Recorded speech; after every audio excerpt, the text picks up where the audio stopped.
We are live now. Perfect. Thank you so much, Lynn. And hello, welcome everyone to the Taiko Grand Factory Workshop 7. We've been on a roll. This is Workshop 7. And there is 30 days left for submission. That honestly makes it so much more exciting. We have so much more to learn yet. And super excited to see all the builds. And if you've already submitted your build and your build is not visible in the build section of the hackathon page, do not worry. It is under review, and as and when the organizers approve it, it will all pop up on the build section.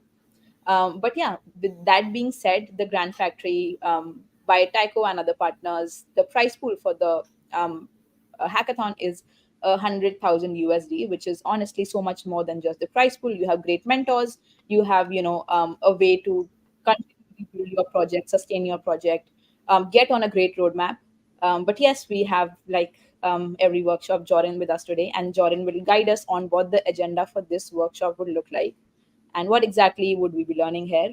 Jordan, on to you. Thank you so much, Mishika, and thank you for the DoraHacks team for supporting us. There's tons of folks behind the scenes that the people out there don't get to see. So I just want to thank everybody doing the hard work behind the scenes. And welcome everybody to another amazing session. We have 3 speakers today.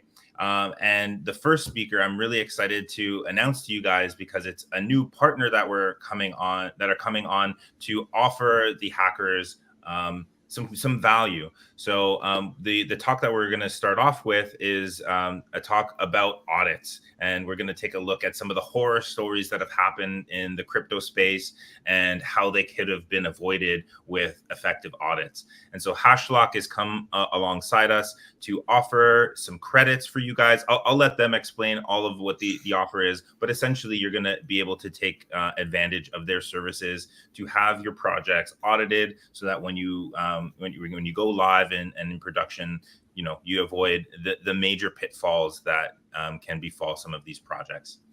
To give you another quick rundown of the Grand Factory, we do have 100K in 3 different tracks. We have the work hard, play hard, and do good tracks.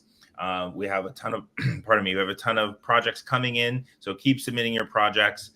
There's going to be a workshop coming up soon about how to actually submit your grant. That is going to be a very important piece. That grant piece is one of the qualifications you need in order to win a prize, but that is also going to outline the vision that you have for your business moving forward and how you can unlock additional funds on a milestone basis for up to 6 months after the hackathon. So that's going to be a super important piece, and so look out for that on the schedule. And then so after Hashlock speaks, then we're going to have Bernat from the Taiko Labs team come on and give a workshop on how to build a game with Web3 Legos. And then we're going to have Lora come on, also from the Taiko Labs team, to talk about how to secure funding. So it's a wide variety of topics here, but all related to building a successful business, building a successful Web3 business, which is a newer kind of space to be building in, and also how to be successful in presenting your projects and getting your projects to the final stage of judging, and then getting some prize funding after that. All right, without any further delay, I'm going to pass it over to Chris from the Hashlock team to kick it off with the Web3 horror stories and how to avoid them. Thank you so much, Jordan. And I really, really have been looking forward to being here. I hoped it was going to be last week, but we had a little bit of a delay. So really excited and stoked to finally be here. And I will give you a quick introduction as we go through, but I'm the opposite of everybody else. I don't prefer to just talk about myself and what we do and then something else. So I'm going to give you a very, very quick introduction to who we are and what we actually do. We are coming from Hashlock, which is one of the more industry-leading blockchain cybersecurity and Web3 security firms. And we say blockchain cybersecurity for a reason. It's simply because smart contracts is only one piece of the puzzle for you guys as you're building. You need to remember, yes, smart contracts important. The rest of your infrastructure and architecture, just as important. So that's why we call ourselves a blockchain cybersecurity company. In we have all, been there throughout 2022. There was a ton of money that was stolen across the whole crypto blockchain space.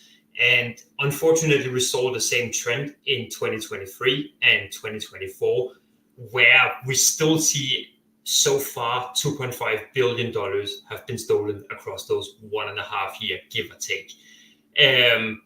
So it's a lot less, yes, because if you remember in 2022, it was about $3.2 billion in a single year.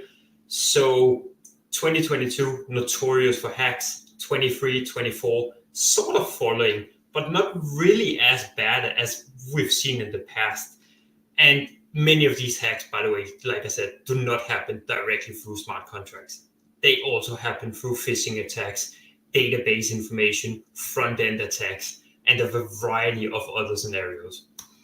So I'm just going to put it here in pictures for you guys so you can get a little bit of an insight into how each month has been looking for the past, 1.5 years, give or take, where you might remember from 22, we would see big spikes like the Ironin bridge that got hacked for almost $700 million. We saw Wormhole, a little more than 300. So where are these really, really big hacks in the modern days? Why the change, basically? Why are we seeing such a vast difference in 22 to these other years? One thing that's being widely debated is it because of the token prices? So back in 22, ETH was really high. A lot of other meme tokens, stable coins, a lot of things coming out, a lot of things having really, really high values. So is that why we see, cheaper coins? Is that why the hack amounts are lower than before? Is it better security? We see more and more security companies doing a bull market than a bear market. We see more bounty platforms coming in. We see more companies using multisig. Could that be the reason? We also see fewer projects, maybe. Back in 21, 22, there was a massive influx. New projects, everybody was building new staking solutions, vesting, cross-chain bridges, and all kinds of really interesting new technology. But many of them were without any kind of trial. They went out, said, we're going to try and build this. They built it. And then many of them succeeded, built something that was way beyond what they expected. And then they forgot the security. Or is it more regulation? Personally, when I've been signing up lately to different platforms, I'm being met with KYC checks that were less, let's say, widespread back in 21 and 22. It could also be better tracking. So companies like Chainalysis, TIM Labs, and different kinds of security services or government services are also getting better at tracking the money flow. So could these be some of the reasons why we see lower hack amounts in 23 and 24 compared to the past? And it basically leads us to what happened to all the horror stories? Where did they go? Where is the $700 million hack almost on a monthly basis as we saw in the past? I remember waking up many times throughout that year and looking at Twitter, seeing another big hack, another 100 million, 500 million, 400 million. Where did they all go?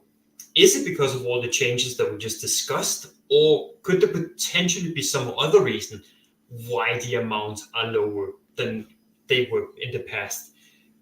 I personally think, and we at the Hashlock team generally thinks, that it really boils down to two things. One, a lot better security overall. There are more providers than we have ever seen before. To give you some context, back in 21, 22, you would see about 10, 15 reputable, really, really good, strong smart contract audit firms. Now, if you look up at different indexes, more than 350 companies have actually been registered as smart contract audit firms. That can be both good and bad at the same time. So sort of a double-edged sword. But we personally think that this is one of the reasons why we see less of these horror stories, with 100 million here and there just being stolen out of thin air. So the other part of the equation, we think, is that there's just less projects being launched right now because of, the bear market that we've been seeing for literally the past 2 years now. So fewer projects combined with better security has led to fewer horror stories. And that's why we at Hashlock, we have a variety of different services to cover as many verticals as possible, to make sure that we don't just focus on the smart contracts, or we don't just focus on front end. So of course we do smart contract audits. It's a core component of our business and our, I would say, of our competencies as well. But we do layer one blockchain security. We do industry research, like what's going on in the space right now, what's new technology that's coming out, how could we potentially attack it before it even comes out. We also talk about different insurance partners. How can we try and implement this into our service and say, okay, you get an audit and then insurance basically follows with it, besides of just a stamp. We look at formal verification, penetration testing. We have our own bug bounty platform at this point. We are looking into incident response. Basically everything you can come to think of that could rhyme with security is a service that we have or are building out at the moment to cover as many areas as possible. And I want to touch a little more upon the whole different areas that we service, because you've probably come across several service pages at this point that says, look, we focus solely on security within Solidity, or we focus on the Cosmos ecosystem, we focus on Solana, whatever it could be. We have said, okay, your ecosystem shouldn't determine what kind of level of security you can actually receive. So we have doubled down on almost any ecosystem that we could come to think of, at least the bigger ones. So we have experts in Move for SUI Aptos. We have experts in Haskell for Cardano, Plusus, that stuff. We used to have a lot of PyTeal as well. And of course, a bunch of Solidity and Rust, since those are still the two primary drivers, we would say. So we try to cover any use case, and we try to cover any kind of product that you're developing as well, basically. So it doesn't have to be DeFi native for us to be a partner to help you. We service a lot of private blockchains as well. We service layer ones, layer twos. We service integrations, bridges, DEXs, whatever you could come to think of is a service that we are actually, providing security for in some shape or capacity. Now, I'm going to leave this one here a little bit in case somebody would like to read a little more about the work we do, the clients we have, how we help them, what type of reports that we're doing. So scan the QR code, or simply just reach out to us on some of these messaging platforms. You can even call us. We're one of the few where that's actually a possibility. But I think that one of the things that are more exciting for you guys, and Jorin spoke a little bit about this as well. He said there will be some prize for everybody who's kind of building across this hackathon. So we have decided to give out audit credits for the projects that are being selected throughout this hackathon. There are some really competent judges that will, really look through the projects, assess based on their criteria, where can this project go, and we would love to support that.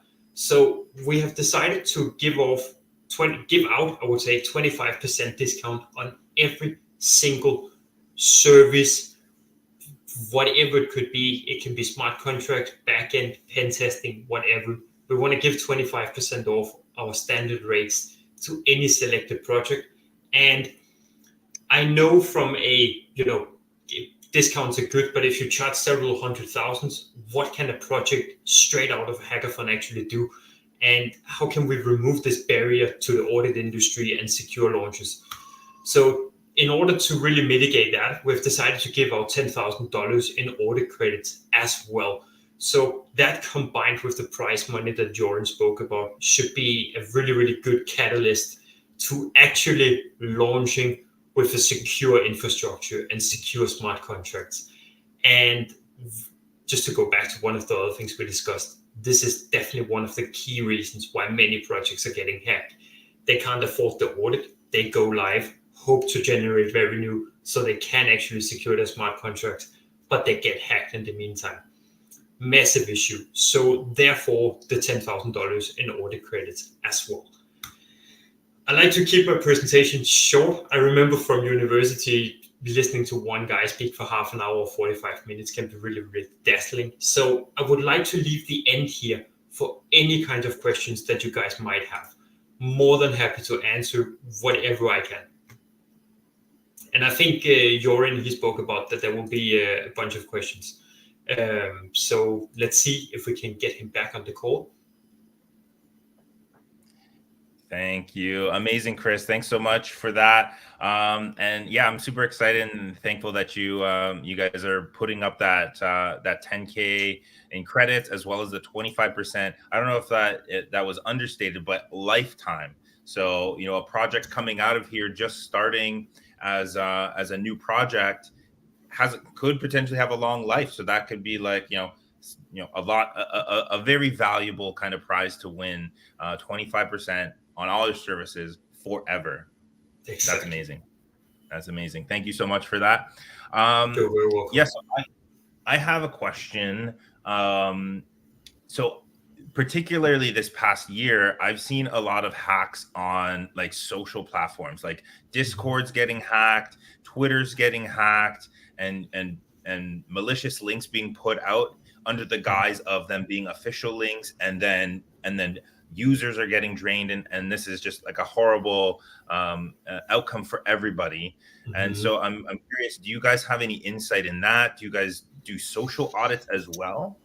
So we do KYC, which is the closest we can get, because as an audit firm, it's really, really difficult to secure the actual users of a community. We have some relationships with track hunters that basically, track these malicious wallet addresses, give them away to Homeland Security, CIA, all those big American agencies. But I would say that one of the things to stay really, really vigilant about is, you've all seen it on Discord, I will not DM you first. I will not ask for money. I will not ask for your seed phrase. All these things that we've tried to put in our names across the space. I think that's one step in that direction, but I think a lot of it comes back to go to the user and say, okay, do I trust this transaction? Do I trust these people? Is there something weird about a link being posted in 25 Discord channels at the same time with an airdrop from a project that has never said that they were going to do an airdrop? So basically try to stay informed and vigilant. I think that is one of the key elements to your own cybersecurity, I would say. It's the same we face everywhere else, right? With phishing attacks across, hey, we have this parcel waiting for you, click the link to track it, and you're like, but I never ordered anything from this website. That's very odd. It's the same thing you need to apply in the crypto space, because the same rules, the same jungle applies here.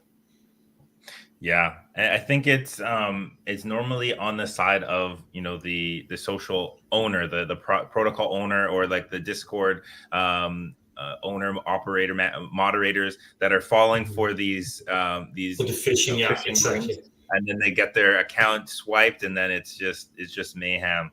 Yeah, I guess I was wondering if you provide some kind of. There are a few scenarios where users are jumping straight into the pond with both legs first because they have no chance. And some of you guys in the audience might recognize this one, but it happened with QuickSwap, I think about a year ago, maybe a year and a half at this point, where their GoDaddy domain was actually hacked. So the hackers had tracked down QuickSwap people. They bought their credentials on the dark web. Then they called literally GoDaddy and said, hey, I'm this guy, I hold this domain, here's my secret phrase, here are my secret questions, here's my phone number, my password, all these things. GoDaddy then had no choice but to hand over the information, and then the server would point back to a malicious, maliciously owned server instead of actual QuickSwaps. So the domain was the right one, everything looked as it was supposed to, but the backend pointed at a different place.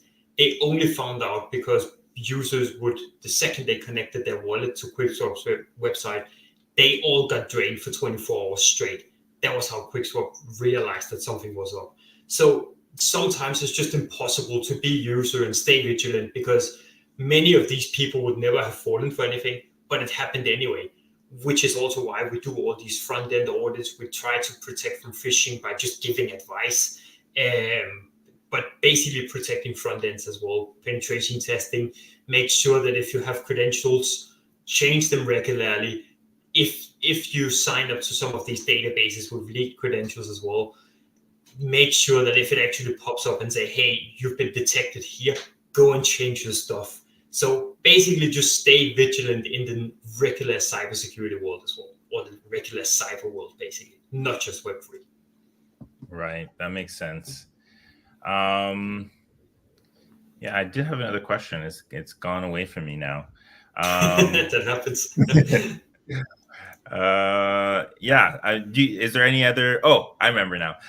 With the new AI kind of revolution coming onto the scene, like how has that changed how you guys view the security space? Are you using it as a tool? All of these kinds of just general ideas around that.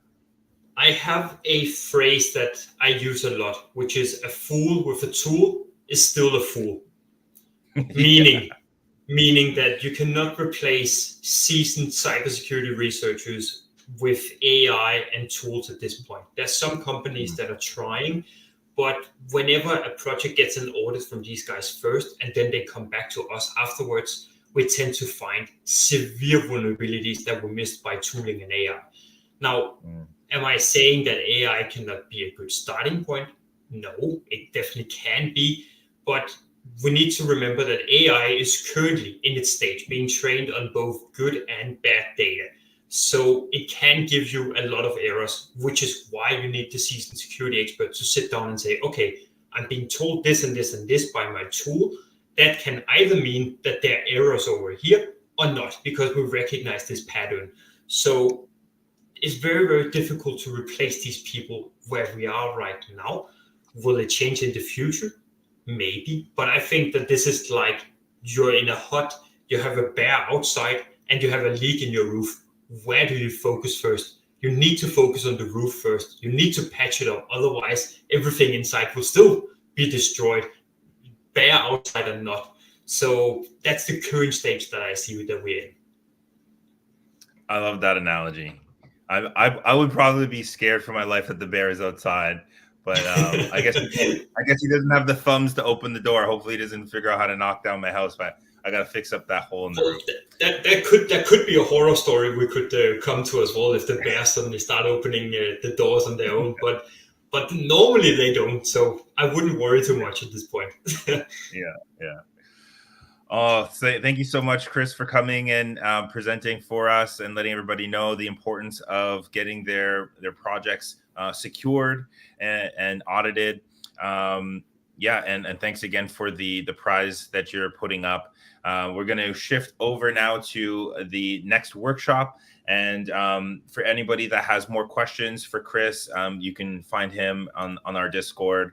And the information about their offer is going to be put up on the DoraHacks page, so you can view that as well. But yeah, thank you so much, Chris. You're very welcome. The pleasure's been mine. Awesome. All right, next up we have Bernat. He is one of the Fullstack blockchain developers at Taiko Labs. I work with him on the Trailblazer team, and he's here to give us a workshop on how to build a game with some Web3 Legos. I'm really excited about this. And for those that are familiar with the Trailblazer program and what some of the features that we have planned for the season, this workshop is going to give you maybe a little bit of a hint, maybe some alpha on some of the things that we have coming and that we want to roll out this season and in coming seasons as well. So yeah, without any further delay, I'd like to welcome Bernat to the stage and offer it to take it away. Thank you so much, Aaron. As you mentioned, I'm a full stack developer and also blockchain developer at Taiko. We work very closely with Jordan on the Trailblazers program. And as he also mentioned, I'll be bringing like a very small hint at what may be coming in the gaming section for that. Let me figure out how to share my screen very quickly.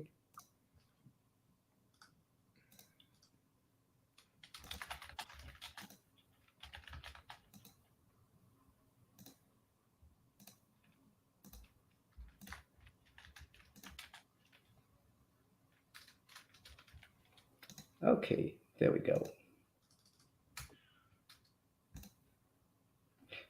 So we've titled this workshop "Building a Game with Web3 Lego." The idea and what we'll be doing over the next hour is discussing a little bit in terms of game design, the paradigm shift that it's supposed to go into a Web3 environment and the different limitations and new opportunities that it offers. We'll discuss some of the state-of-the-art tools that we've been using at Taiko to build our own projects around this section. Other than that, we'll be discussing the place that NFTs can have in this whole discussion, because since there are recent legal limitations in other areas, using them as actual in-game utilities has become much more attractive. So we'll be discussing that, and to wrap it all up, we'll be very quickly seeing a little demo that will be available after the call. It's a very tiny GitHub repo containing the smart contracts and the subgraph setup that we've made for this. So yeah, let's get into it. First off, I am discussing the paradigm shift that it supposes to go into a Web3 mindset in terms of game design. Well, first up is the using the NFTs as assets. It's not something unique to each game. It can be something much more flexible and extended onto different areas, putting the center of attention, or not just the attention, the ownership of the assets is much more important than the platform where they're run on. So the games can be conceived as a platform for those NFTs to be doing stuff on, rather than the traditional game approach of we create this system, this design, and we incorporate only our own assets into it. We can turn that around to make very interesting things. The next thing to discuss here would be the rules transparency. There is no more figuring out what the rules can be or cannot be. The entry-level decentralized and Web3 paradigm allows us to very much check, verify everything that goes on, not just on a Solidity level, which is the part we're more familiar with, but also through the verification of subgraphs, which is where we'll be loading some of the game logic on today. So yeah, all of this kind of contributes to making open source tools and little boilerplates like the one we'll be sharing today to enable testing out all of these concepts and expanding on them. And then there's the uglier side of things, which is the limitations that this paradigm shift brings onto the table. Doing real-time game actions becomes much more of a hassle by default than it is on a traditional centralized environment.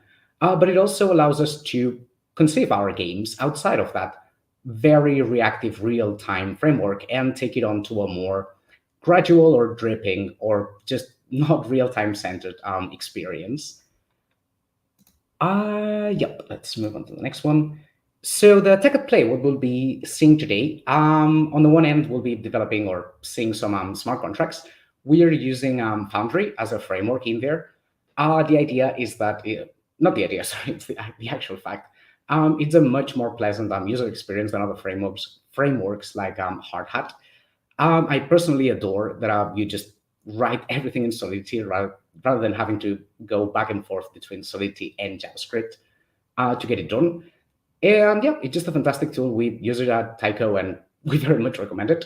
The other tool that we'll be using is a subgraph that we'll be hosting on Gold Sky. They're an amazing provider, also a partner at Taiko. And yeah, they have support for both Taiko's mainnet and Taiko Hekla, the testnet. So it's a fantastic place where to put ideas into motion and show them around this Hekla integration before moving onto production. So the NFTs and game design, as I was mentioning before, rather than having to put the assets rather than having to put the assets at the service of the game, we can put the game at the service of the assets and build the top of existing collections. These two examples that I'm showing on screen are very disparse and not very interconnected, but one idea that could be developed is using existing NFTs to play card games. One of those being Final Fantasy VIII's Triple Triad, which is a glorified card version of a tic-tac-toe for those that are not familiar with it. It uses very straightforward stats for the cards, so it would be trivially easy to figure out a method that assigns based on smart contract and token ID, for instance, plus a randomized seed, these card stats so that players can bring in their NFTs, not natively prepared to be participating on this kind of card game, but using those to build their own decks. Again, in terms and favor of transparency, this calculating method is something that needs to be public because it makes, it is part of the solidity stack that we're looking into. So the player base can very much be aware of what value inside the game their NFTs are going to have, and creates this kind of disparity of perceived game value versus the monetary good old value that an NFT can have. On the other hand, then, in terms of, again, integrating non-native game assets into those games, there was the Nintendo 3DS Phase Riders, which was not really about bringing assets in. It was about taking your own picture and using that in different mini games. Then again, creating an experience where your own NFTs can be used to not just be your character, but to enhance content creation. Having those NFTs be the obstacles or the different enemies that a player can find, and the focus of the game, or a parallel experience to the main game, being level creation using one's own NFT collection, so that you can be the bad guy or can be the level designer with your own assets, which have those unique or distributed effects inside of the game. So yes, after just discussing these couple ideas, here at Taiko, so far, we've made some NFTs of our own. On the one hand, we've got the Snaffles, which are awarded to those that participated in the original testnet. Those are non-transferable tokens, so that makes them pretty unique in the sense that they cannot be traded. Whomever has one, it's an actual badge of having participated in this project for a long, long time. We also have the Tycoons, which there are only 888 of. Some of them have been distributed, some of them are still being held by the contract and in treasury. But those are also part of the community. And lastly, we've got the much more abundant Trailblazer badges, which have been a core component of the entire season 1 of Trailblazers and are going to get revamped now for season 2. All of these NFTs exist there and are out there. These are just Taiko official kind of products, but just to give an idea on like what could be implemented using these assets, which are really amazing and the community is already familiar with. This could be a good starting point. So yeah, that being said, let's go with the game that we'll be building today. It's something very trivial and easy, and I'll highlight this on the README, but it's not production ready. There's nothing in there that you should put anywhere near a mainnet. It's just for learning and demonstrational purposes. But yeah, we'll be building a very simple rock, paper, scissors game, which acts as a battle royale. Going back to previous concepts that we discussed here, in terms of game design, we have to consider like the non-real-time interactivity that this game is going to offer to our players. So in that regard, we've got the rules, which involve the players having access during a time period onto our game for sign-up. They bring their own NFT. They pick if they want to participate using either rock, paper, scissors. It's a very simple game idea. And yep, they sign up with those values within that game time window. There is no real-time interaction. There is nothing happening. This is a sign-up. The actual game happens all at once with a single calculation once the administrator closes that game. Which is the next? Yes, sorry. Yeah, so the administrator, or an oracle, a trusted party in this example, is the one that closes that game by providing a random seed. This random seed on-chain is going to determine the battle royale positions.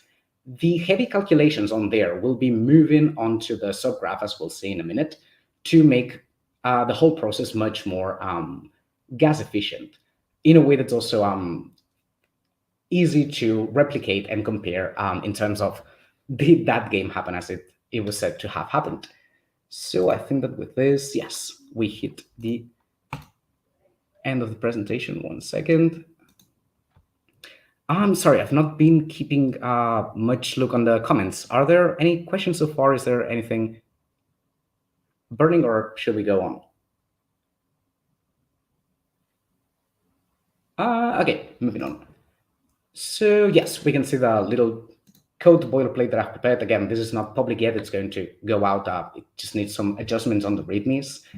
So this is the code for the game itself.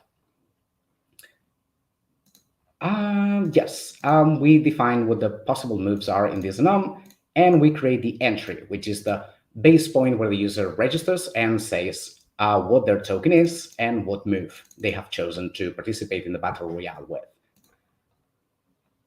When they do that, which happens, moving code up and down, which happens down here in the register methods, this will emit an event, hand registered, which will be able to capture from the graph and register the user as a participant with their move and their entire relevant data. These will run for the time period that we want it to be open and for participants to be able to sign up until the admin, in this case, I think it's the deployer. Yes, it's a deployer of the smart contract, runs the execute game by providing a game seed. Again, this has to be a trusted party. In this case, it's very trivial. I just went for, there's this wallet that can provide a number that everyone is going to trust. This should be probably implemented using a Oracle that could get an actual random number from a trusted source. But yes, so for our example, this will be emitting the game event, which is the actual execution of the game. So this will do two things. One, it will close up the signups, so people cannot sign up for the game no more, and it will run the game based on this seed. The idea is that when running that game with this seed twice on our subgraph, the produced results are going to be the same. They are deterministic based on the seed and the participants, so that there's always a provable way to demonstrate that that game happened as it was supposed to happen. So without further ado, yes, again, I'm showing a bit of the capabilities of Forge and Foundry, which are amazing tools. We can write straight up in Solidity to our deployment script, which runs and pretty much just deploys us one ERC721 token that we're going to be using for the game. It's a mock, so if we actually check the contract, we'll see that it, oh no, not that one. Sorry. This should be not that up. Here, there's our mock contract, much easier. So yeah, it's just a very trivial ERC721 smart contract with mint and burn functions for testing purposes. And yeah, from there we deploy this test token to have something to test with. Then we declare it as the official token that we'll be using on our game, this rock, paper, scissors, RPS. And we make our deployment. From here, we actually, and we could actually, yeah, just test it out. Sorry. So we can run, let's actually see what we'll be running in the package. So we'll be running our deployment script. So we have to run deploy Hashlock. And it's not what? Oh, I'm in the core, sorry, my bad. That's packages contracts, that makes more sense.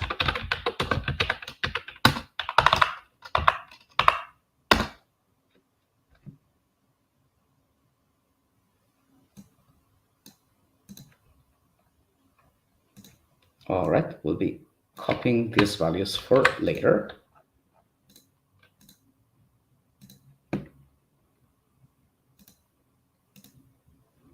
And while this deploys, we'll open up the subgraph, which is where the second side of our magic will be happening. Since we just deployed a new set of contracts, we'll be deploying a subgraph that goes on pair with that too. For that, we just need to roll forward the number in here. We'll put it up to a 10. And we'll be able to run it in a sec. So deploy the subgraph and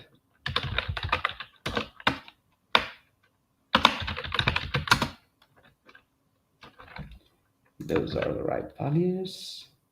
Yes, they are.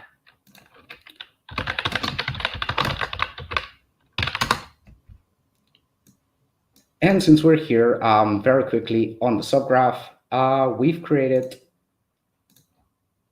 this little handler for our for our game contract. It has listeners and handlers for both of the events hand registered in game, which we have defined down in here. So the subgraph built properly, that's nice, and our contracts too. So we should be able to say our subgraph deployed.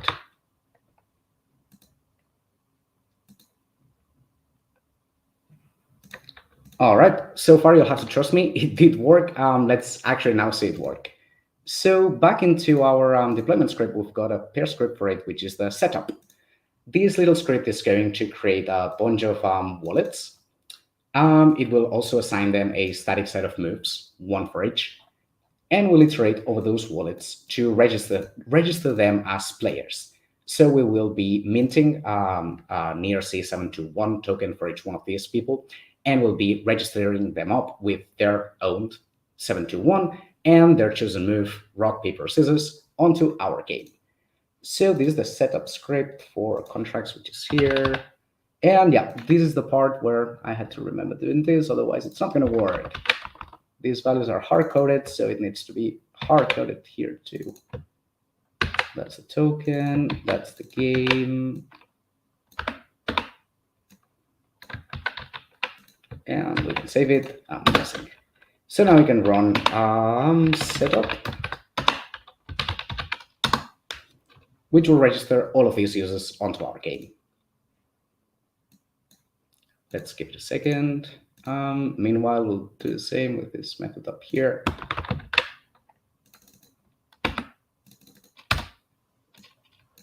Need to manually update those values for the current deployment.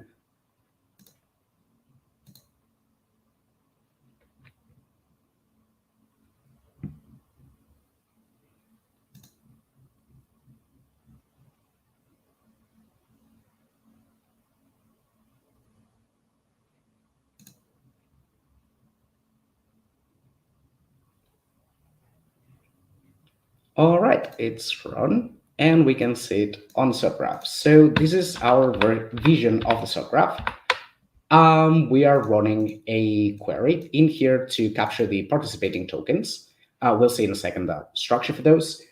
But yeah, basically we can see that all the registers that just happened have been taken into account onto the server, onto the blockchain. So now, yeah, back to our subgraph. We can minimize this for now. We've got this little schema for the subgraph where we define the account, which is a user or wallet. That's what acts as the ID, who can hold participation tokens, which is the big piece of entities that we've got in here. Each one of these participation tokens registers pretty much everything that we set on chain, which is the participation hash unique per user and NFT to allow them to participate with more than one if they wanted to. We also register the player, we register the move, which is rock, paper, or scissor, stored as a number, 0, 1, 2. The timestamp the registration happened. We also keep tabs of which game this happened under. The game is just a helper entity that we use to keep track of all the players registered for a time window. And finally, we keep the score, which we could already see on our subgraph, if I can find it here. So we were requesting the score. Let's remember right now, our game registration process has opened. People can go in. That's what we last run on Solidity. Right now, their scores are set to 0 to all of them until we close the game and actually run the game. So let's get to that. In running the game, we should have enough with closing this.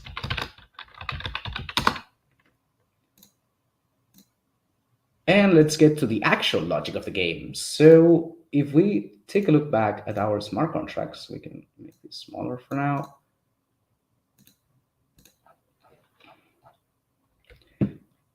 The registration of a participant pretty much ensures that the participant is valid and creates their entry, creates the on-chain object, and emits out our event that we're capturing from the subgraph. That's pretty much it. Then when the actual owner, in this case, goes and closes the game, not much really happens. We close registration, we set this game seed, and we call the event. All the actual game logic, all the who faced who and who won in their rock, paper, scissors duels is happening on subgraph. So let's take a look at that game logic. These are the handlers for our subgraph. So yep, here we have a handler for when the user registers, which is the events that we just saw go on the subgraph. When this happens, we load the game and we create it if it did not exist yet. We do the same for the owner of the NFT, and we do the same for that token. We assign the needed values, the ones that are coming from our event, and leave the registry out there. We'll be visiting this code in a second. So yeah, here we handle the actual game. This is when the admin goes and closes the game, what we just run, and I'm saying just run properly, so we'll be able to see the results now.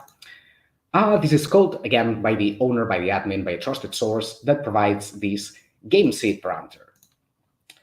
Now, what we do is load up all our participants from that game, which is pretty trivial.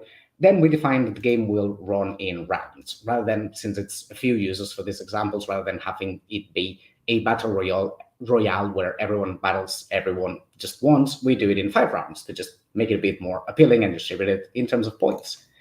So yeah, we iterate over those rounds which have no magic. What we do with the random seed is sort our players. The order in which our array of players faces each other 1v1 is going to be deterministic for the result of this game. That's why we seed here the game seed and some side seeds to the seeded random, which is a very trivial random generation or random spawning based on a seed function that we've implemented here. And that gives us this players array, which is the players randomly sorted based on our deterministic seed. So up until this point and throughout the entire game, but if we provide the same seed twice, this array of players is going to have the same sorting. So then we go with the actual game. We capture everyone's moves for one player and for the other, and we run the actual duel, which is this rock, paper, scissors face-off. The logic is nothing too magic. We check if they could draw, which can happen. It's a feasible thing in that game.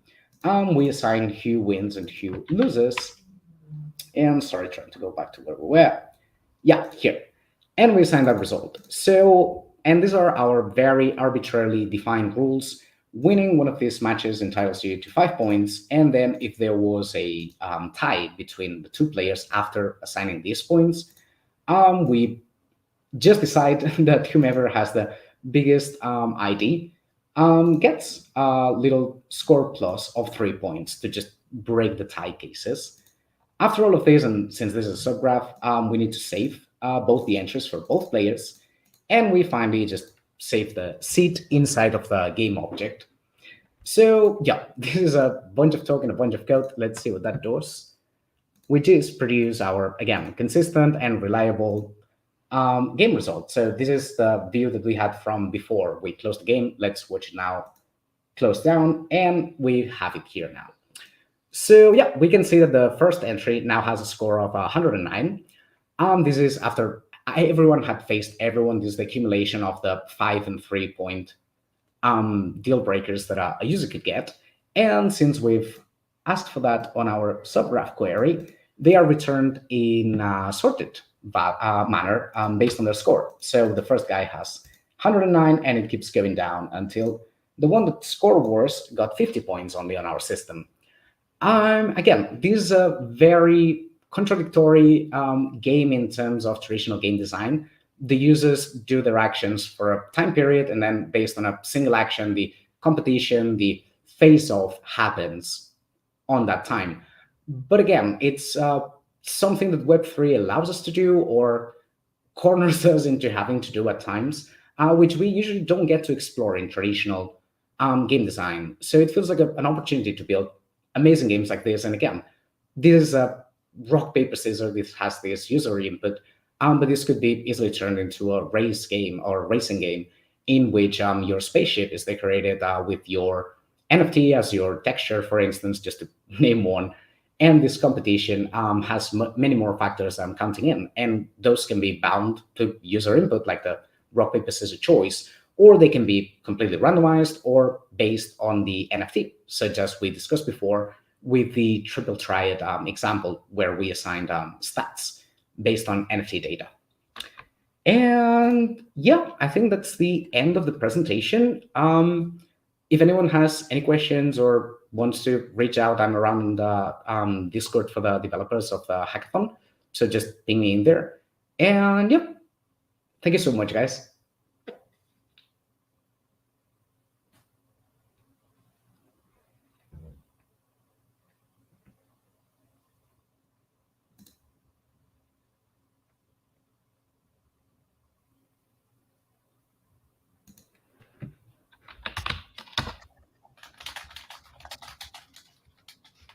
Amazing. Thank you so much, Bernat. I have some questions, and I see some questions from the audience, and we have quite a bit of time still before our next speaker, Lora, comes in. So we're gonna just hang out for a bit and chat. So the first question from the audience, Alex, who's been attending a lot of these sessions. Yeah, well, are there some principles or standards involved in determining how much of the game logic should actually be within smart contracts versus potentially, you know, more Web 2 based approaches in the back end? I'm not sure about on a formal or developer community-wide acceptable level, but the trend seems to be, or the trend we kind of follow, is to keep anything that you need, like these seeds that we were using, that bit as decentralized and as public as you can, whereas the down presentation of that can be more centralized, or the front end is acceptable to be more centralized. But there's no like rule of thumb or ERC guiding one through what should go where. Yeah, I think my take on this is I liked how you framed it earlier on in your presentation, where you said, let's bring the game logic to where the assets are. I think that's a very succinct way of putting it, and I'm very much in favor of Web3, Web3 maximalism, as much game logic on chain as possible, because it does give those other aspects that you mentioned. The rules are all there, verifiable on chain, and it's very hard to cheat when you're having to pay for transactions and the rules are open and transparent for everyone. It does bring up some interesting side effects that you don't get in typical Web 2 gaming, and that is sometimes you want secret information. Sometimes you want to, in a card game, you don't want the other player to be able to look up on chain and see what cards you have in your hand. And I think that is where, like, some of the more bleeding edge technologies, the ZK technologies come into play, and then we can leverage those pieces to have secret information while also having all of the logic and rules be on chain. Does that kind of make sense for you? Yeah, absolutely. And building on those same ideas is the reason why we went with the subgraph to extend onto the on-chain logic for the game rather than do it on a centralized way. This could obviously run through a Node.js backend. The gist of the idea is that if you publish your code as it should in this kind of spaces, anyone can go and verify that you are running your honest subgraph, and anyone can set up their own subgraph and access the game with your same code logic through their subgraph, and they cannot manipulate it because, again, the vital information is still on chain. It's this random seed that cannot be altered or manipulated. But leveraging this more need for centralized bits onto all of the centralized, and maybe emerging is a bad name for the subgraph compared to the ZKs. But yeah, these new technologies that were not available or are still not broadly available for Web 2 in any comparable shape or form. We very much need to take advantage of those and try to make up for these small limitations that we hit in different areas with the amazing tools that we see upcoming and emerging. Exactly. Yeah. And that's the whole part of the Lego kind of piece of blockchain, right? We entered into a space of money Legos, and now we have some game Legos to continue that same analogy.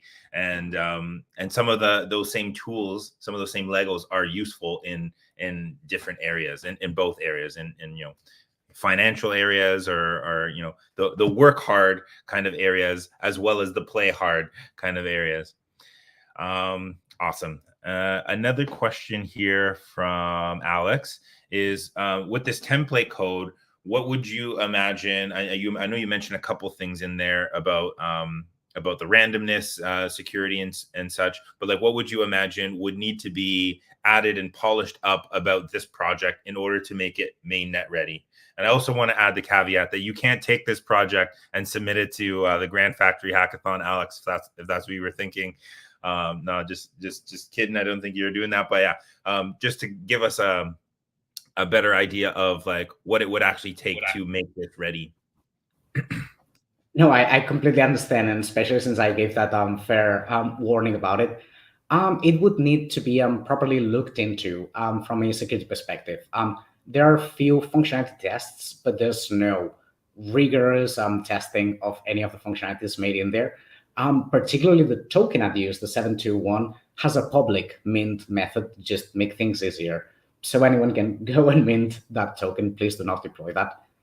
But yeah, those security concerns might be the only thing. And then the triviality of this game. For the purpose of simplicity and to keep this manageable and something that could be digestible to hear about over this kind of session, I've had to take like some liberties, such as this smart contract is now dead.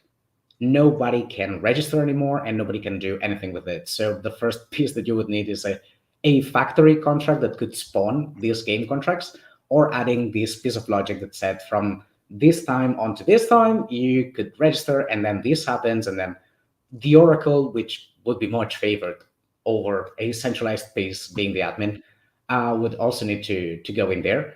But yeah, I think without hinting too much about how to turn this boilerplate into an entire project to submit, this could be the answer.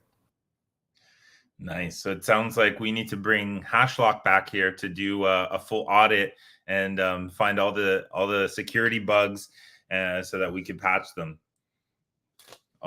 Oh, they would have like so much fun. Like I've not had any focus on security. This was just from educational purposes. So I've gone for just the meat and forgot pretty much about everything else. Yeah, that's understandable too. It's definitely just like a proof of concept. But yeah, I think it is heading in the direction that we want to be going as well for Trailblazers, as we kind of hinted at the beginning, and maybe we'll talk a little bit more about that in a second.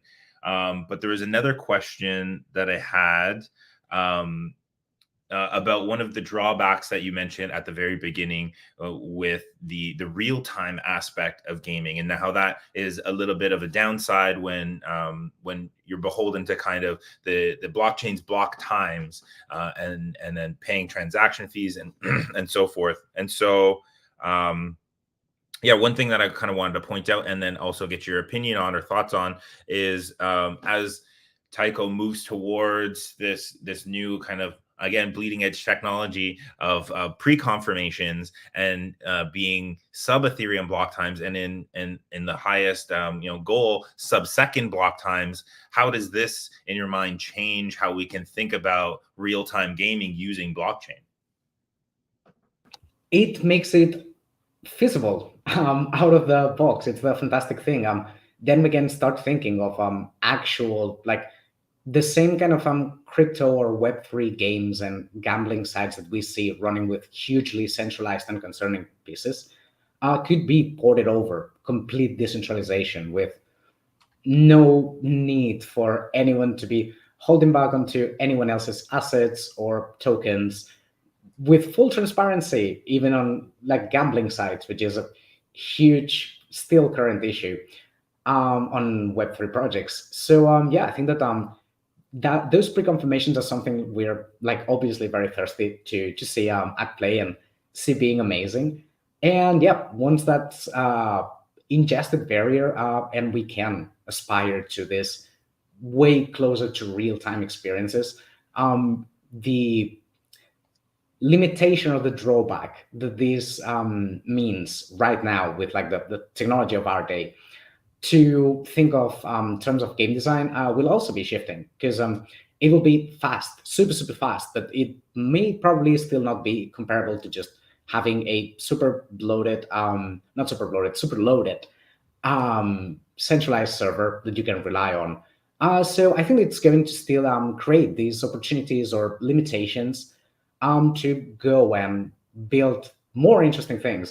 Again, I see all of these as extra limitations that foster creativity rather than limit it. It makes us think of another way to achieve these games, these designs, these ideas that we want to put out there. It's going to be a new subset of rules, a new subset of Lego pieces, much smaller than the ones we have now, to follow on that analogy, that we can use to build much cooler stuff. So yeah, pretty much just looking forward to it. Yeah.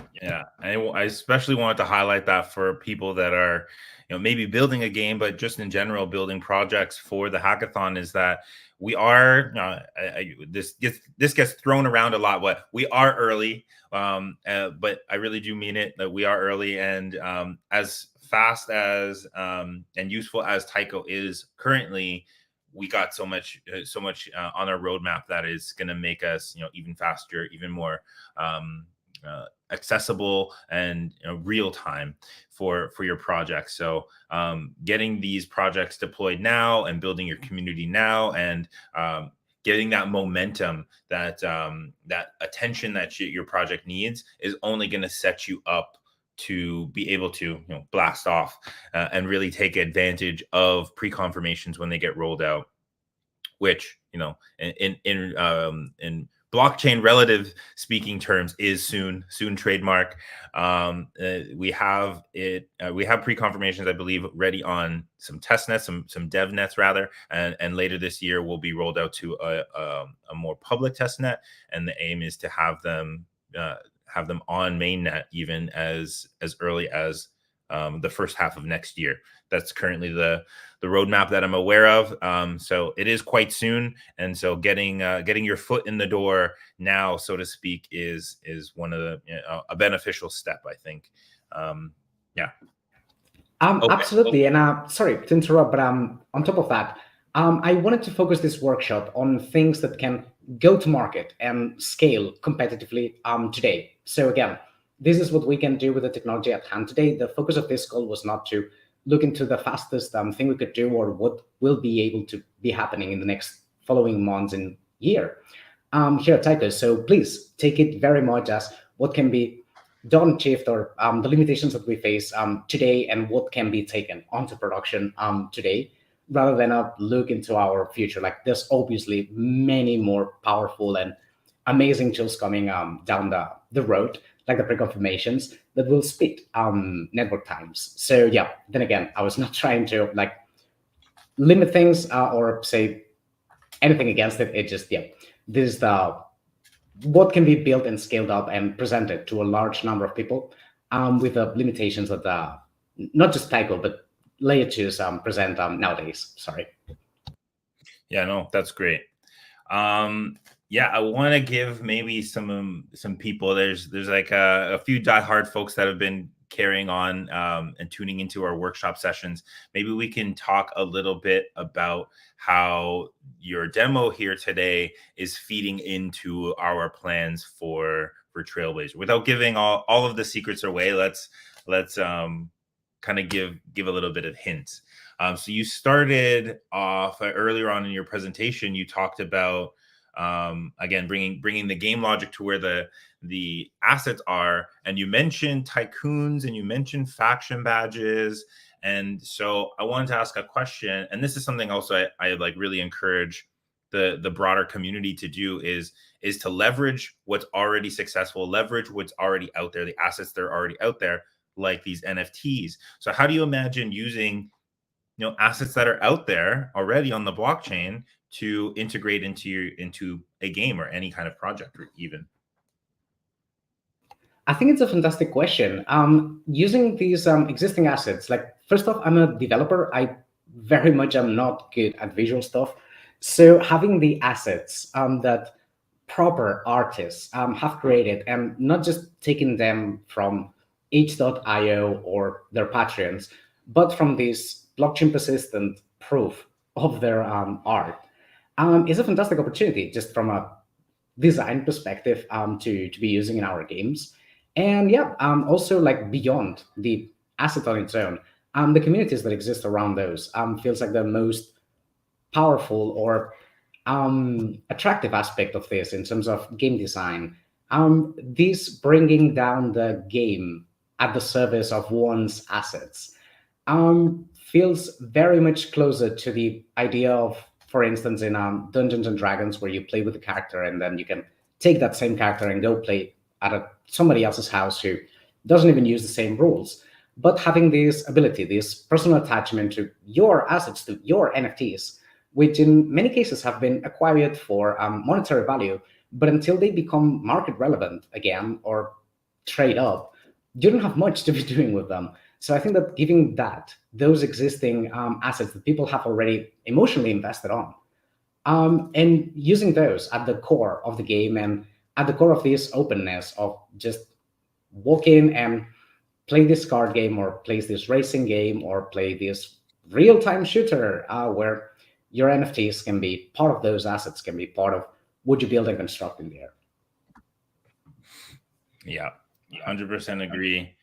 I think also when a very common question for a person that has purchased or invested in some sort of on-chain asset, whether it be an NFT or otherwise, is when moon, the classic, like when is it going to appreciate in value? And I always like to remind people that you have the ability to add value anywhere that you can add value. And so I think that that's one of the amazing aspects of blockchain and of all of these Legos, is that anybody can come along and say, hey, I own this asset, or maybe I don't even own it, but I like this asset and I want to add value to it.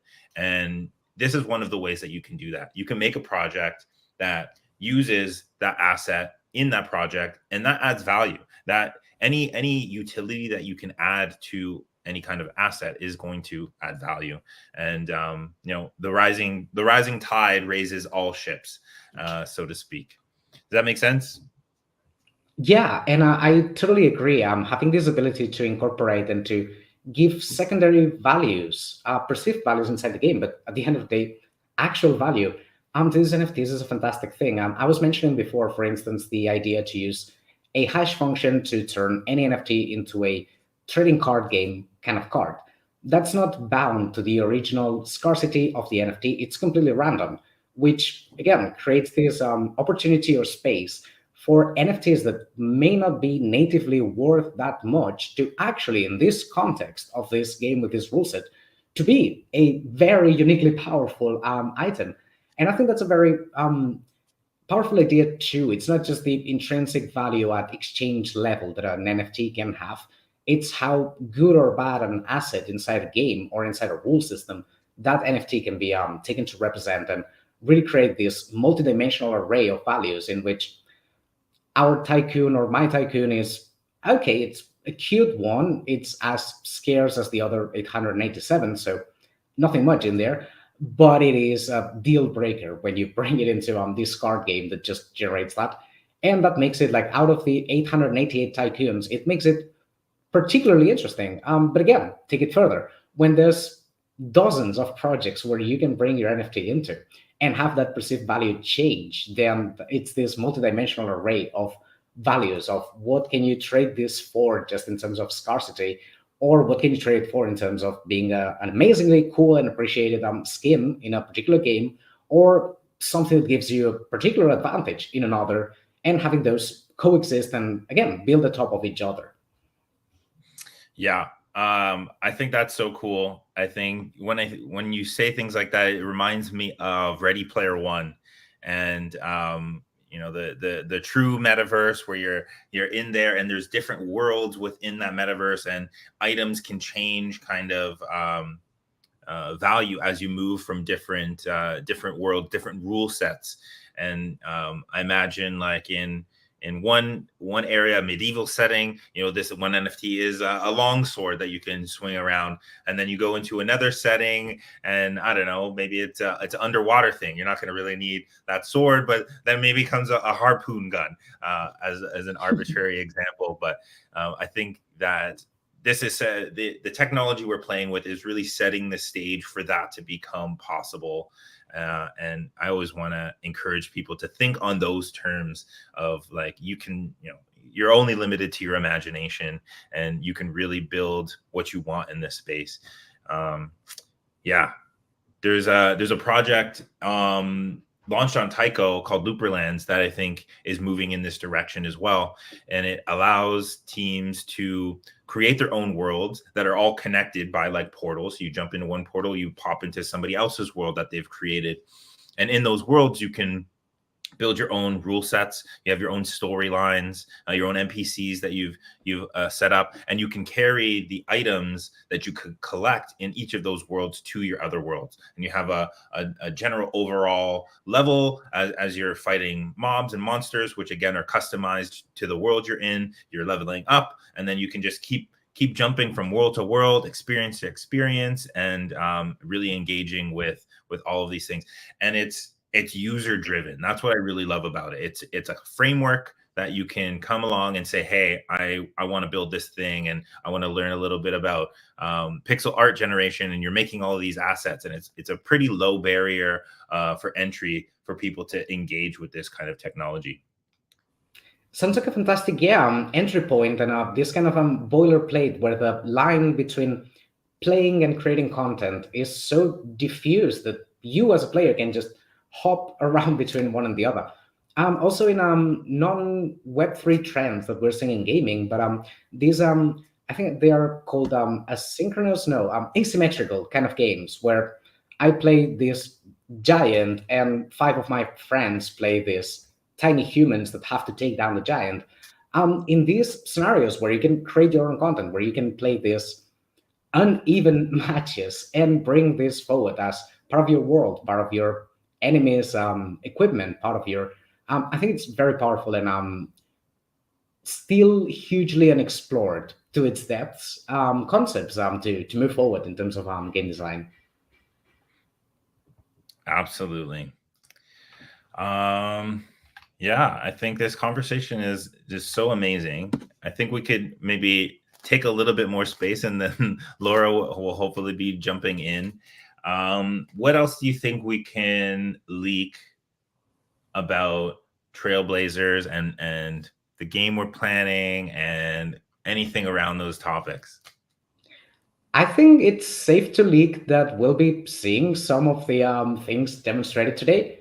The tech stack is very much what we're using. Like, I know nobody cares about like we used Foundry to make the tests for the game, but we did, and it's actually amazing.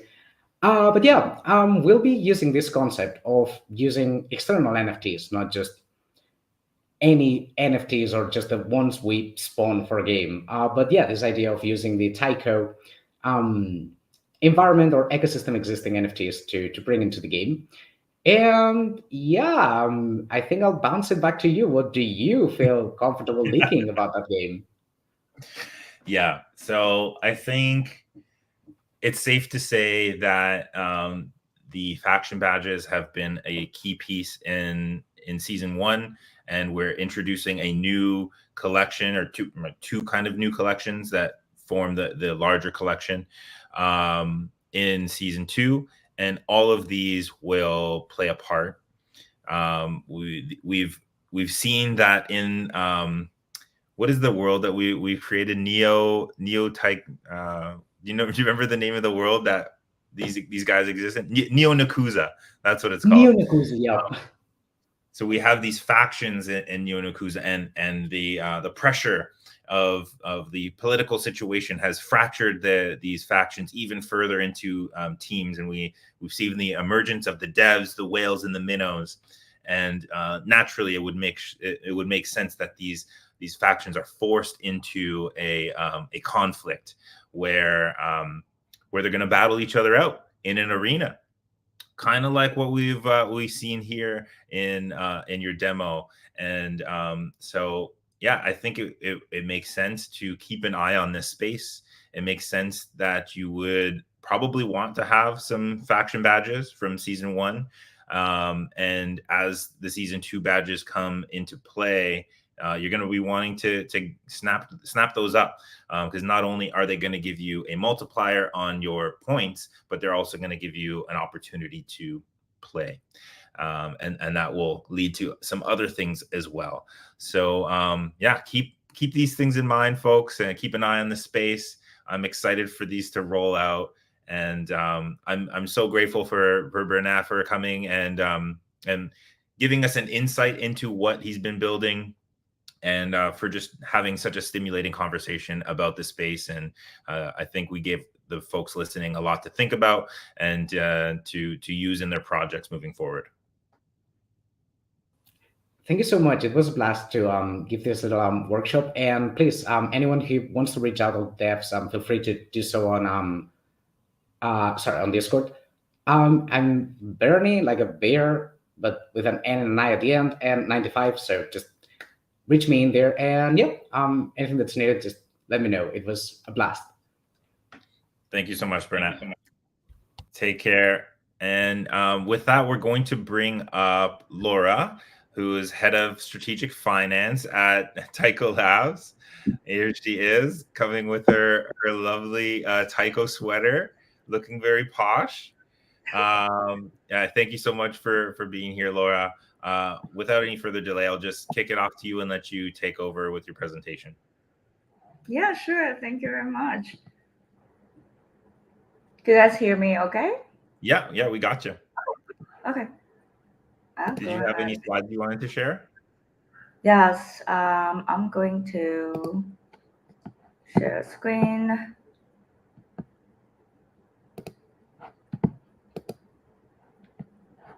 Real quick.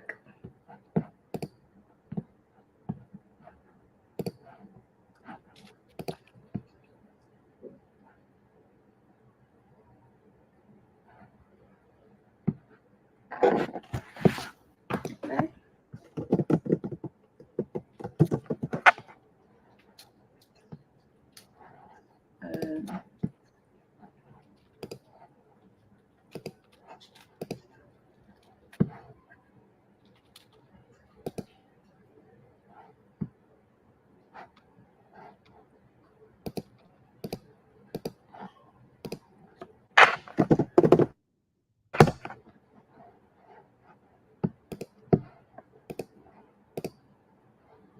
All right.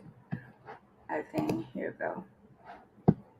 You guys should be able to see my screen now.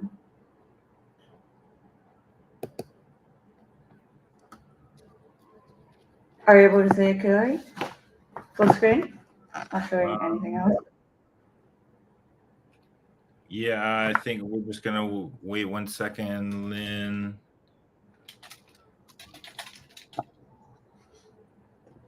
Yeah, it's gonna be coming in 1 second.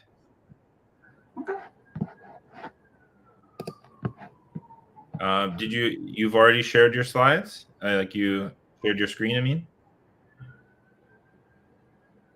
Yes, I already shared my slide. Okay.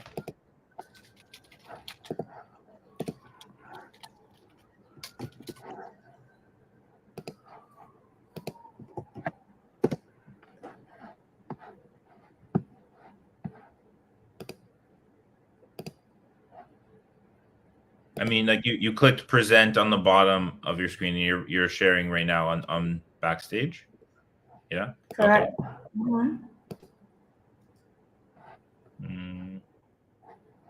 Are you guys able to see it? Not yet. Can you stop sharing and then share again, please? Okay, absolutely. Doing this through StreamYard, right? Yep. Okay.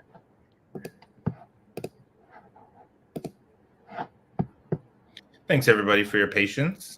Classic technical difficulties with the tech presentations. Mm-hmm.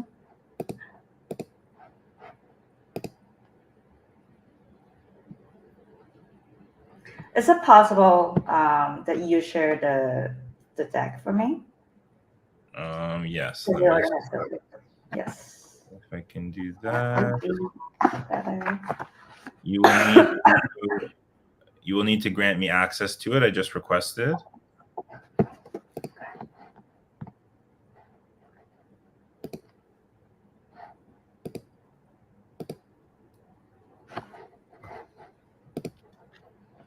One second.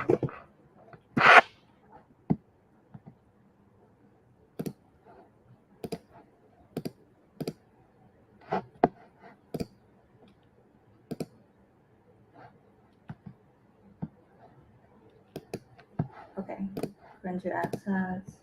Okay.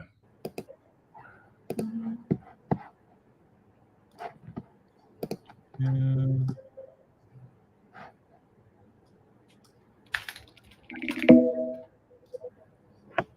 I grant both of you the access as well. Okay. Mhm.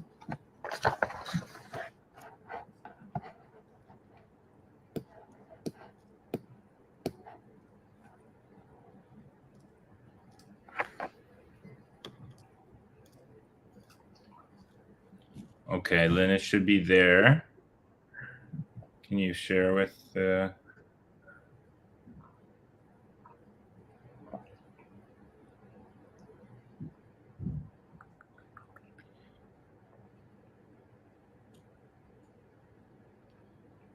there we go. Okay, we got it all sorted.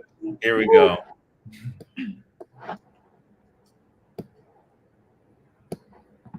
Okay, cool. Let's get it started. Thank you guys for the patience.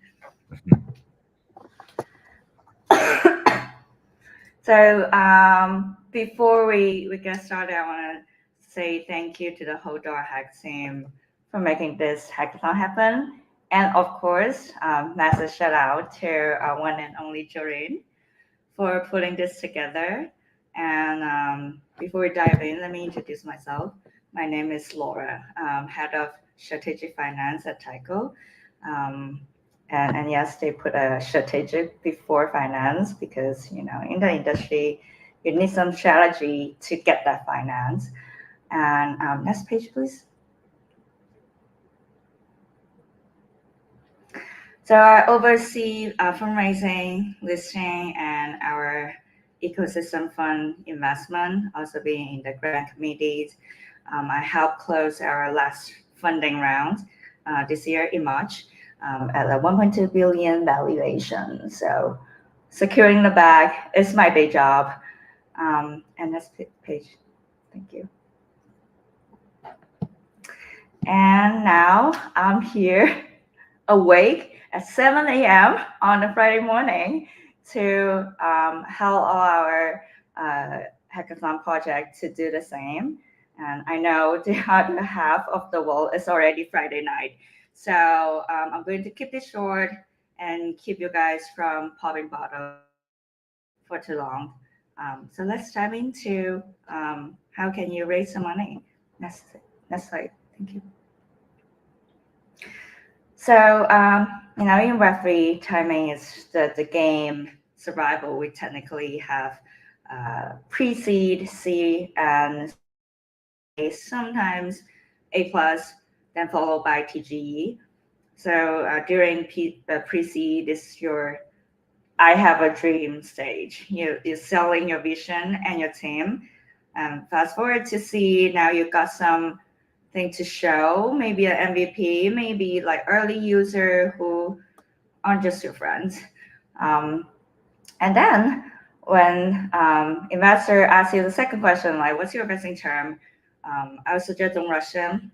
Vesting term is usually 1+2 or 1+3, which means like 1 year cliff, 2 year or 3 years linear. If you make the vesting too short, you might be struggle on listing on a larger exchange later on, but we can worry about that later, right? And again, in crypto, timing is crucial. So don't stretch rounds too far apart. If it's more than 2 years between rounds, And investor might have the question that what have you been doing the last 2 years? And the market already from bull to bear and probably back and forth a couple times. So think about fundraising, kind of like dating. Pre-C round, you are very new on campus, clueless, of trying to figure things out. You might take some money from a few boyfriends or investors that you will regret later, but that's our learning stage. And then to C round, you already graduated. But then probably you hit the pandemic or you hit the bear market. So you might experience a down run, but it's okay. You are temporarily on sale, but we still know our worth. And right now to Series A, you are a full grow up. You know what you want. You are going to look for the bachelor, diamond bachelors, the elite VCs.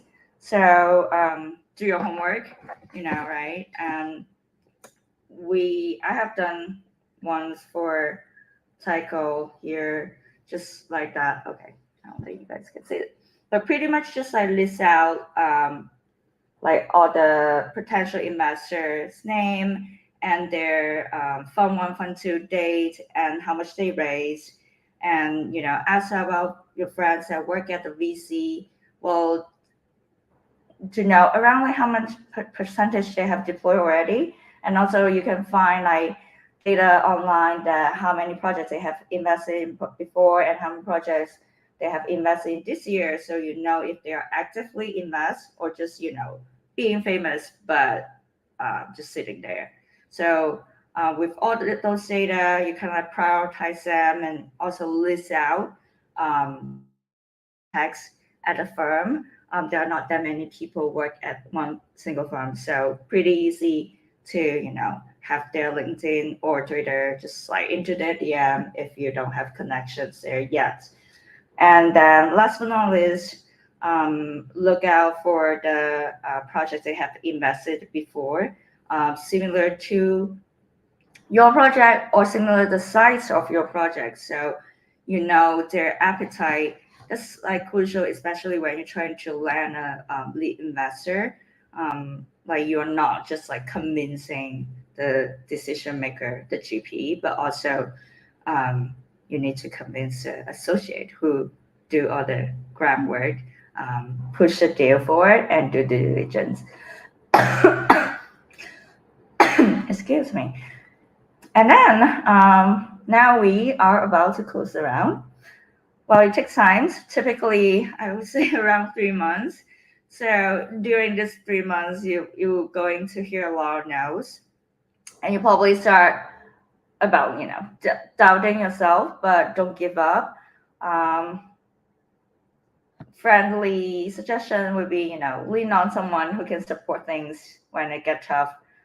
Better if they are working in the industry. They don't have to be your investor, but at least they know how to, be your beans when you have a bad mood. And next stage, thank you.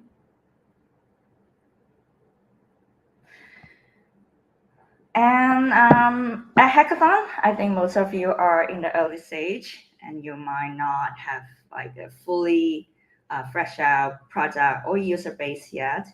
And that's okay. What investor want to see is your vision and the ability to execute. So don't overpromise. Investor can smell from miles away. So be honest about what you have and what you have achieved already, and show that you can move fast and pivot if it's needed. And also, investors are not just investing in your project, but they are also investing into you. So a couple things to do, first clean up your LinkedIn, make it shine, and then polish your past experience. So it screams resilience and capability. Can you handle rejection? Can you pitch without stumbling? Investor want to back someone who can roll with the punches and keep building. And wherever you do, the most important thing is don't forget to follow up. It's not an optional. Be on top of your game, like you are trying to land a date with your dream partner. And speaking about the pitch deck is your love letter to investors. So make it count. Keep it clear, keep it concrete, keep it concise. No one wants to read a normal. They have like huge paragraph on the deck, and show the number. Don't just sell. And show the demo. I think demo would be a best friend when you're trying to for the early stage random fundraising, and also know about your number. Nothing impress investor more than someone know about their stuff deeply. And last but not least, practice. And that's the next page. Thank you. Okay, so here I got kind of like a due diligence checklist that cover what VC usually asks. You don't have to include everything or the answer in your pitch deck, but should be ready to handle those questions when they come, because they are 100% going to ask you about this question. And in the meantime, you guys can go check out the Y Combinator President Garceran and the Twitch founder Justin Khan's YouTube on like how they wrote startup deck. Just search on YouTube. I think that would give you a very good love and also some inspirational but also valuable tips when it comes to making a killer pitch deck. Oh wait, and also one last thing. Stay tuned for our Stack Judge panel lineup. We have got top VCs, top KOLs, the industry expert from the top university. They're ready to invest directly with Taiko in some of their best, some of this like best projects here. So you actually got a shot securing some real money. So make it count. And if you have any question or want to chat, want some suggestion, feel free to slide into my DMs on Twitter. And yeah, and that's it for me. Any questions?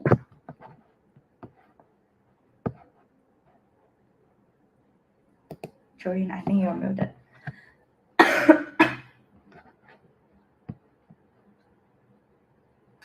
Oh, you are still muted.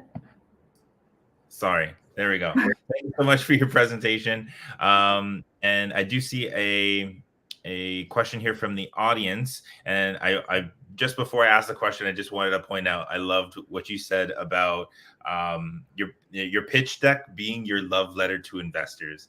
That just warmed my heart. And so the question that we have from the audience is about that. And it is, what is an example of a good pitch deck, like, or a good pitch? Like, how would you characterize a good pitch, I guess? Yes, the reason why I mentioned the pitch deck is a love letter to investors. Give out one of the example when we trying to close around in this final round before TGE. One of our lead investor, Hash, the largest VC in Korea, crypto VC in Korea, that they actually, we closed their funding in 3 weeks, and in those 3 weeks, they kind of like look at our pitch deck more than 100 times. And because every time they look at it, I got like notification. It's like, oh, there's someone from Hash. It's just like turn on the website, look at my pitch deck 3 a.m. in the morning. So very funny. So that's why I say it's kind of like a love letter to investor. And about like the good example of a pitch deck, I would say that I think you guys can follow probably the last kind of like a due diligence question near layout about like structuring the pitch deck, right? We can separate in like 3 big categories. One is about project, what the project is about, what kind of problem you are solving, and how big is the problem, and what kind of competitive landscape currently in the market, and what your difference than your other competitors, right? And then the second big category would be about yourself and the team, because we are in a very early stage right now, and we are launching a new product. So you want to convince the investor like why you are the best one to do it, and the past experience speak a lot about where you are, you're resilient, you're charismatic, and if you are going to last in the market for long enough. And the third big category would be about more the financial of the project, right? How much you're raising, in what kind of valuation, and what kind of vesting term are you expecting, and you might able to like name drop some of the name they're already committed, which would be very helpful when you're trying to land a new investor or land a lead investor as well. Mm-hmm. That's amazing insight there. I think that it makes a lot of sense that not only are you selling your project and the thing that you're building, but you're also selling yourself. So I think a lot of times investors get the vibe, the vibe of the builder, and that is very almost as important, maybe even more important than what they're actually building. So keep that in mind, folks out there that are preparing their pitches. And like Lora said, we're going to have some of our people in our VC community looking at your projects. So that might be like your first kind of step in the door of this space of getting someone on board early, and then you can leverage that name to seek other investors. So that's super important there. There's another question here from the audience. It might be a little bit more of a technical question, but it says, how likely is it for a VC to invest in a company or in a project by buying tokens like directly on chain? And they're saying that are minted on a curve. So the initial supply is 0, and then that they, as people are buying it, meaning like using a inverse Dutch auction, the price increases, and then they're buying these tokens kind of to find the market value of these tokens through investment. It's a very specific and technical question, but I hope that you kind of get the gist of it. Yeah, I think this kind of situation happen more on like a meme coin or kind of like a fair launch token project, and usually they don't have like a previous round before that, and then that's very different, because majority of the VC, they only have kind of like a primary market fund setup, so they pretty much just like do equity plus token. And for VC who like buys token on chain, and they will require that those VCs set up as like a primary fund and also like a liquid fund, like a secondary fund at the best stage. So they would do that with some hedging strategy involved. So there are not that many this kind of setup of VC out there. And if you are pursuing this route, I think basically you don't really need to do all the hustle of raising money in couple rounds, as long as you have like a very kind of like a killer app product, or you have like a very strong community, and then you just like slide into those kind of VCs DM or send them like information. They will look into it, and then they would do the purchase tokens on chain. Because in that situation, well, VC pretty much want to front runs everybody when they do like a private round, right? But in this situation, your VCs are competing with other people at the same time, so there would be like more other consideration in terms of the ROI and the timing perspective. Yeah, and plus there will be no lockup. Yeah. Okay, yeah, I think that was a great answer to a very complicated question, but I think it also makes a lot of sense. But it's also cool that we can have that kind of conversation because of the space that we're in, where we're looking at new and innovative, outside of the box kind of investment models. So that is an option now. There is another question. Concerns typical VC structure is counterproductive to decentralization. Yeah. Essentially, what I was kind of saying.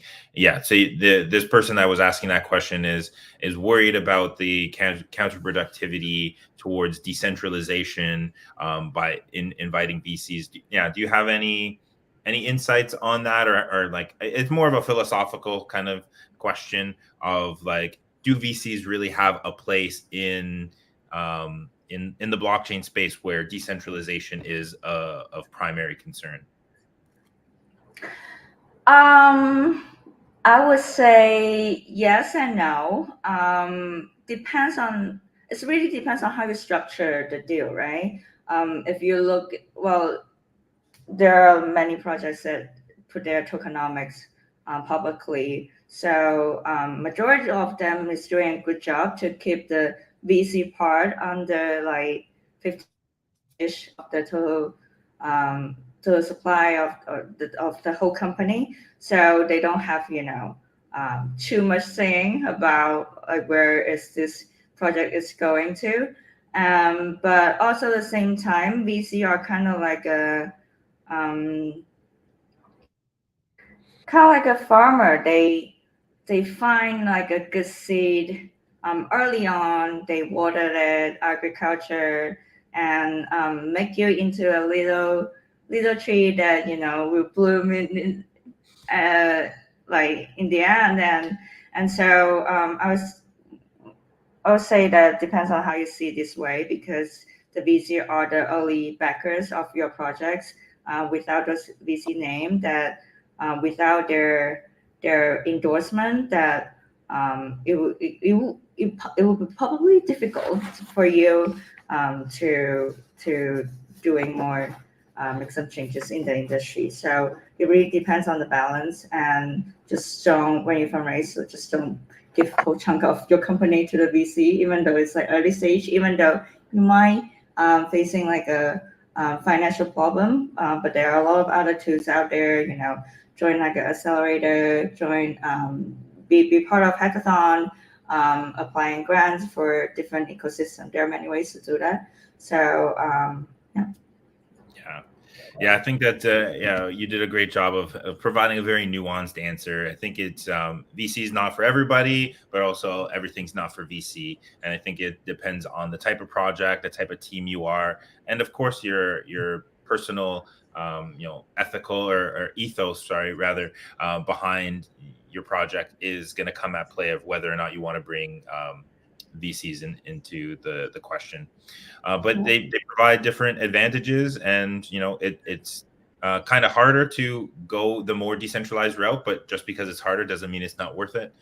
So that's the advice that I would give on that point. And I appreciate that you mentioned that hackathon is a way to get some early stage funding that doesn't necessarily involve VCs. So here we are as a great opportunity to get an initial injection of funds, get some technical support, entrepreneurial support.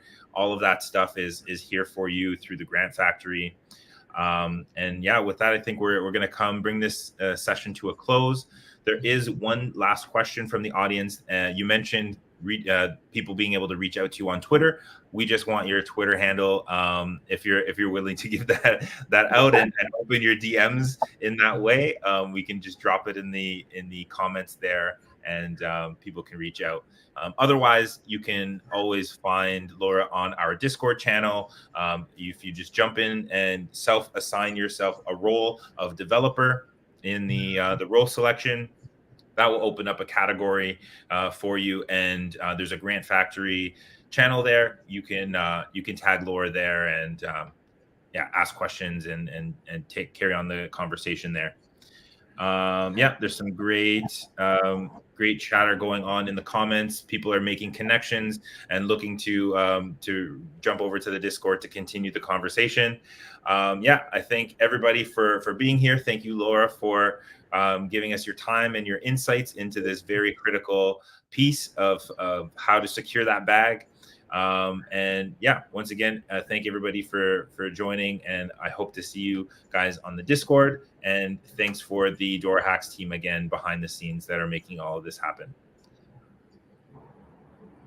Yep. Should I say my Twitter? My Twitter is LORAAALI. So it's Lora Lee. Lora Lee, at Lora Lee.